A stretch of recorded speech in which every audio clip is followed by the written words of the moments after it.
কাল হলো 7 নভেম্বর, আমার অরবিন্দুর বার্থডে। তো ওকে কিছু তো গিফট দিতেই হবে। তো আমি কিছু টাকা জমিয়েছিলাম খুঁটিতে। তো আজকে এটাই কেটে বের করব, আর দেখব কত টাকা হয়েছে।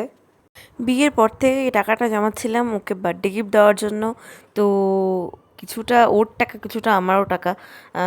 আমি মেহেন্দি বিক্রি করলে বা মেহেন্দি পরালে কিছু টাকা পেলে আমি এখানে জমিয়ে রাখতাম, আর ও কিছু কিছু জমাতো। মোটামুটি জমাতে পেরেছি 6,000 টাকার মতো। তো 6,000 টাকা তো গোল্ড হবে না, তো ভাবলাম সিলভারের কিছু একটা নিয়ে দিই ওকে। তারপরে চলে গেলাম ওরিয়েন্টে, আলিপুরদুয়ারের। এই যে এই দিদিটাকে দেখতে পেলে প্রথমে, দিদিটার ব্যবহার খুব ভালো, খুব মিষ্টি। তারপরে আমি কিছু জিনিস দেখে নিলাম গোল্ডের। এই গ্লাস চুট তো আমার শখের, যাই হোক কোনো একদিন অবশ্যই হবে। তারপরে দেখতে দেখতে আমার এটা খুব ভালো লাগলো, তো ভাবলাম এটাই নিয়ে নিই।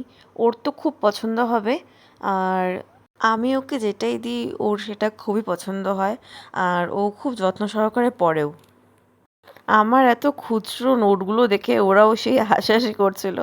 যাই হোক, তো কার্ডটা তোমাদের কেমন লাগছে আমাকে জানিও। Bye bye.